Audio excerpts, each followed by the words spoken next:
Well, do you have a horror story from a flight? Our next guest certainly has one. Alessio Recine thought he was going to enjoy a calm flight back home with his wife and friends, but was instead stuck for almost 7 hours on a plane that would not leave the tarmac. Let's go now to Alessio Recine. He was a passenger on this Porter Air flight.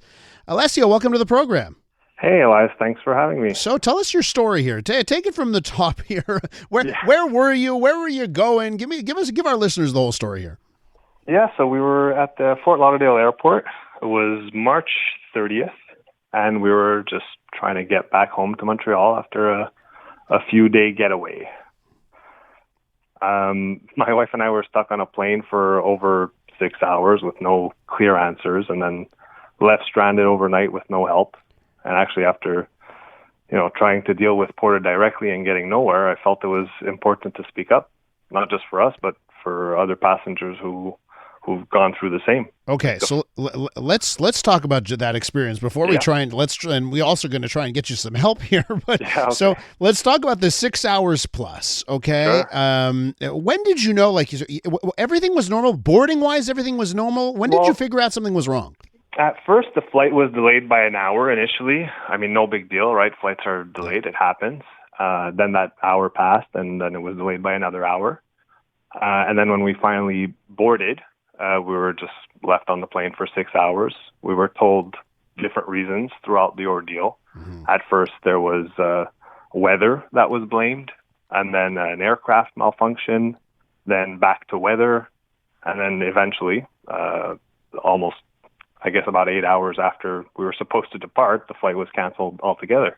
Jeez. Okay. And about the messaging here and what they're telling you, are these announcements coming from the pilot? Is it flight attendants telling everyone individually? Tell me about the communication you had over this process. Yeah, that's a great question. Actually, that aircraft malfunction that I referred to was apparently a communication issue between the pilots and the flight attendants.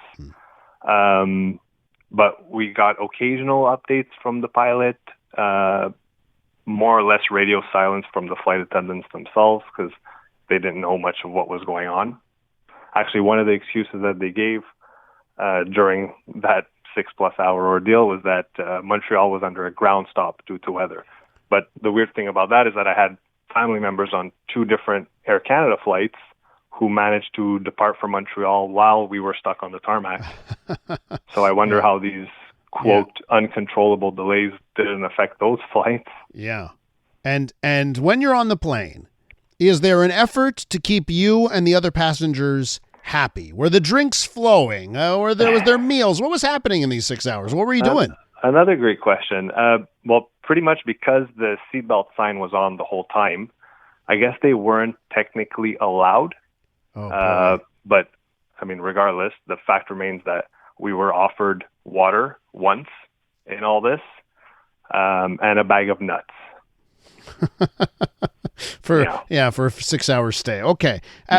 Can I ask you what happened on a plane when that happens? Because you know what? I've had one example of this, but it was amounted, I think, to around 90 minutes. And I remember there was almost like a revolution brewing on the flight. Like passengers were getting upset. There was some yelling starting. Tell me about what's happening in your enclosed metal tube. Yeah. What's happening?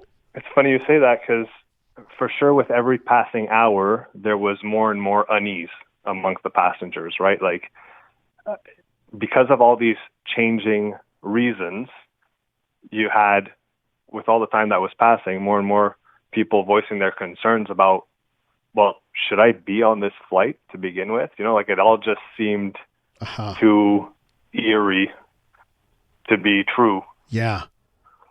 Or so people wanted to get off, right? Because I remember that from that flight that I was on where people were like, let me off the plane. They were yelling that. Well, yeah, you start to question, maybe I'm not supposed to be here right now, Jeez. Okay. So they eventually let you out of the plane. They've cost you 8 hours of your life over the whole process compared to when the flight was supposed to get out or take off, I should say.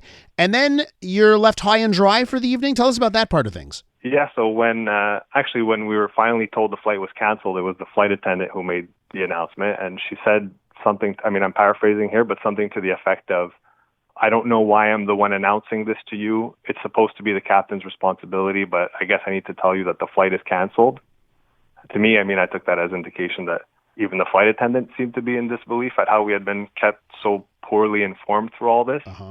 But yeah, when we deplaned, so they had said that an agent would be at the gate to tell us what to do next. And we waited at that gate for another 45 minutes, by the way, for someone finally to come and tell us, you can go pick up your bags at carousel number 2 and call customer service if you have any questions. Jeez. I guess you make that phone call. What does customer service tell you? Yeah, so then obviously you get a automated voice telling you that there's a 90-plus minute wait time. You know, you had families and elderly passengers, everyone just stranded. Jeez. Okay, so through all this, what did Porter Airlines offer you as compensation? Have you gone through, I don't know if you've got credit card protection or travel insurance, whatever. What has happened throughout this process? Have you gotten any sort of, has anything happened to make it right?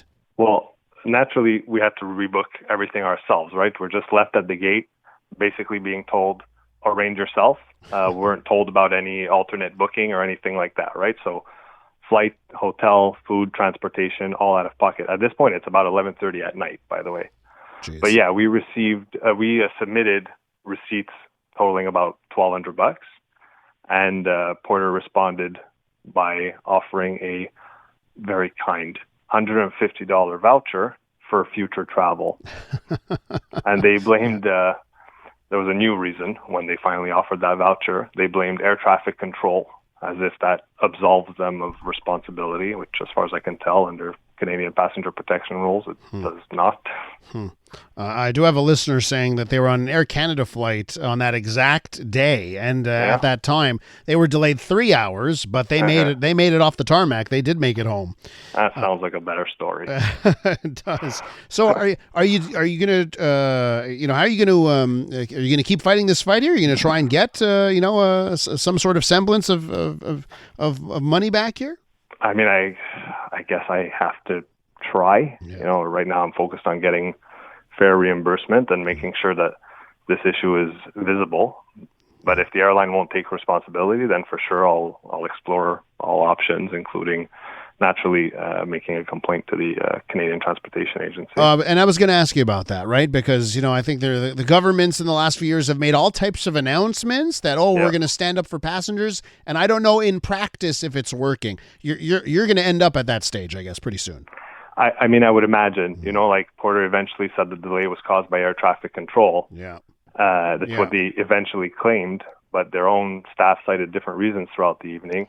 And like I said, other flights to Montreal were taking off. Ultimately, it feels like they're using the air passenger protection regulations as a shield, using the uncontrollable delay reason as just to avoid accountability, But the APPR still requires airlines to care for their passengers, and they didn't do that at all. Alessio, this comes when we have stories like this on the show. One thing that comes up is different stories about different excuses at different times, and throwing 3 or 4 different excuses to muddy the waters as to what's actually responsible.